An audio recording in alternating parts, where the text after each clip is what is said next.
Hola, Dios le bendiga, bienvenidos a Restauración. Estamos aquí con un nuevo video. No olvides suscribirte, comentar y compartir. Uno de los grandes códigos, si se pudiera llamar código desatado en la Biblia, lo establece Jesús hablando de la unidad. Y desde el Antiguo Testamento se ha quedado demostrado de que la unidad mueve a Dios o hace que Dios se manifieste en la vida del hombre. En el capítulo 11 del libro de Génesis se habla de que la humanidad se puso a una para la construcción de una torre cuya cúspide esté en el cielo, y esto provocó que Dios descendiera y confundiera la lengua del hombre. Cuando Jesús llega en el Nuevo Testamento o en el cumplimiento del Nuevo Testamento, hace mucho énfasis en la unidad de su pueblo. Y en el libro de Mateo, capítulo 12, verso 25 y hasta el verso 26, él dice algo muy poderoso que nosotros debemos prestar atención, porque ha sido el talón de Aquiles de la iglesia de la nueva generación. Él dice: sabiendo Jesús los pensamientos de ellos, dijo: todo reino contra sí mismo es asolado, y toda ciudad o casa dividida contra sí misma no permanecerá. Y si Satanás echa fuera a Satanás, contra sí mismo está dividido. ¿Cómo pues permanecerá su reino? Y como ya hemos hablado en varios videos anteriores, sabemos que cuando Jesús vino a la tierra, vino por el cumplimiento y la manifestación del reino de los cielos sobre la tierra. Y esto hizo que hubiera una gran manifestación espiritual o demoníaca sobre la tierra. Hoy en día, dicho reino corre peligro por las grandes divisiones que hay, y es que no hemos entendido lo que representa la unidad en el pueblo de Dios. Nos hemos hecho de la vista gorda con este concepto de unidad, y hemos creado una unidad sectorizada dentro de la iglesia, una unidad grupística dentro de la iglesia, donde cada grupo es unido con su grupo, y cada grupo que tiene su unidad no se junta con otro grupo porque crea, entre comillas, cierta contaminación, lo cual que creo solamente existe en nuestra mente. Y hemos creado una iglesia débil, frágil, que pelea guerras innecesarias y se mete en campos de batallas muchas veces imaginarios, porque muchos campos de batalla que se crean en la mente no tienen sustento bíblico, por lo tanto es producto de nuestra imaginación y no producto de lo enseñado en la palabra.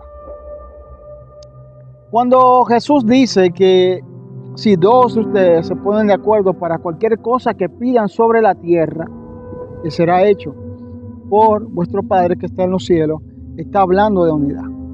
Cuando Jesucristo hace referencia claramente que donde haya 2 o 3 reunidos en mi nombre, ahí estoy yo, es donde hay dicha unidad, no donde hay división.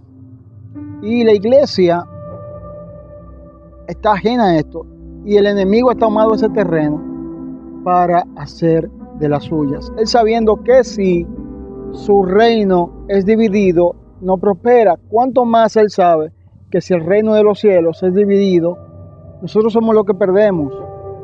¿Por qué? Porque en el reino de los cielos hay un gobierno, y los que necesitamos formar parte de ese gobierno somos nosotros.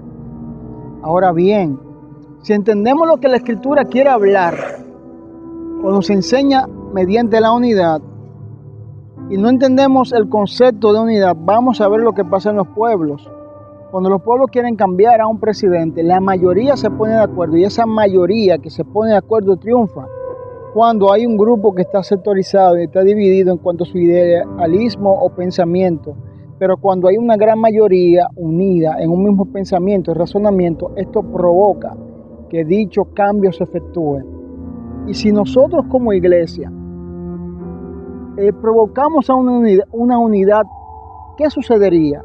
Es la pregunta que debemos de hacernos. Por ejemplo, si el pueblo se unió a una para crear una torre y provocó que Dios descendiera y confundiera su lengua, ¿qué provocaría el pueblo cuando se una a buscar a Dios para que Dios haga grandes cosas en nuestro entorno.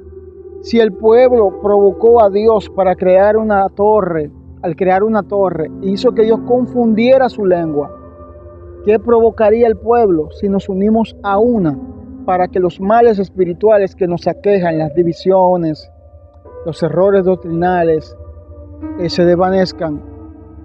¿Qué pasaría si nos unimos para eso? ¿Se quedaría Dios ajeno a eso o se manifestaría a favor de eso?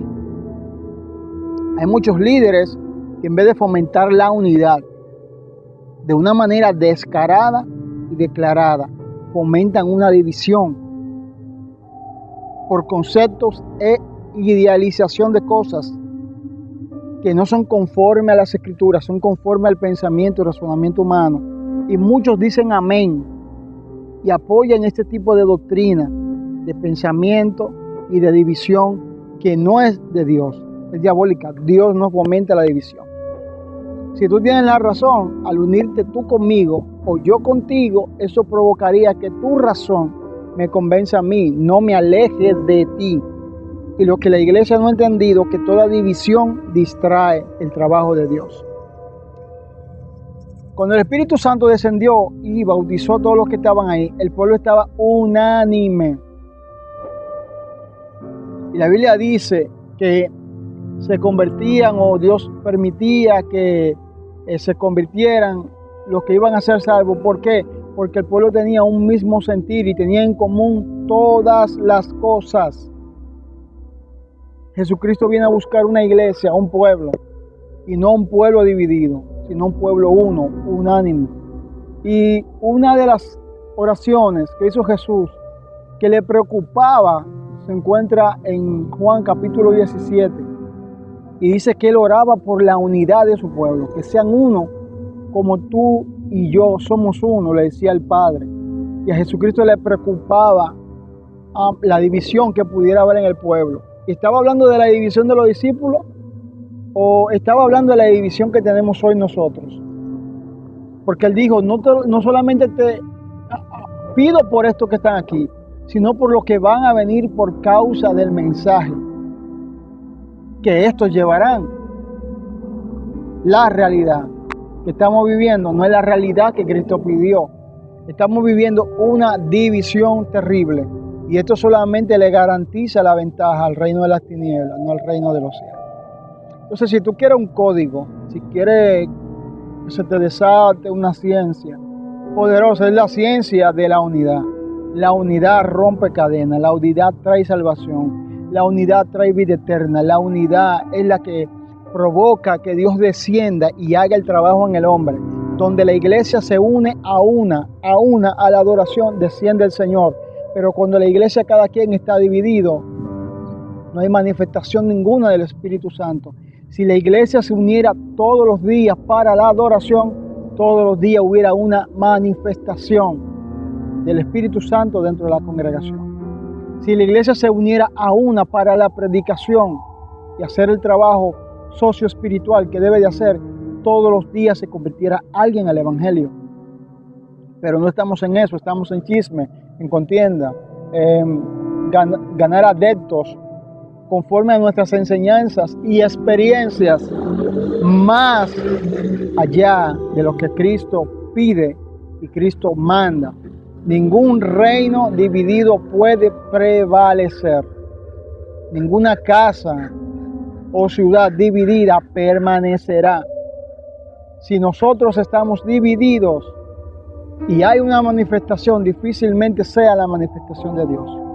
Entonces hay que abrir nuestros ojos y estar consciente que pudiera ser que en muchos lugares haya un poder engañoso, hay un espíritu de engaño, confundiendo a la gente, creyendo de que están bien, cuando en realidad Satanás está haciendo de la suya. Dios te bendiga, Dios te guarde. No olvides suscribirte, comentar y compartir esto de Restauración y será hasta la próxima. Bendiciones.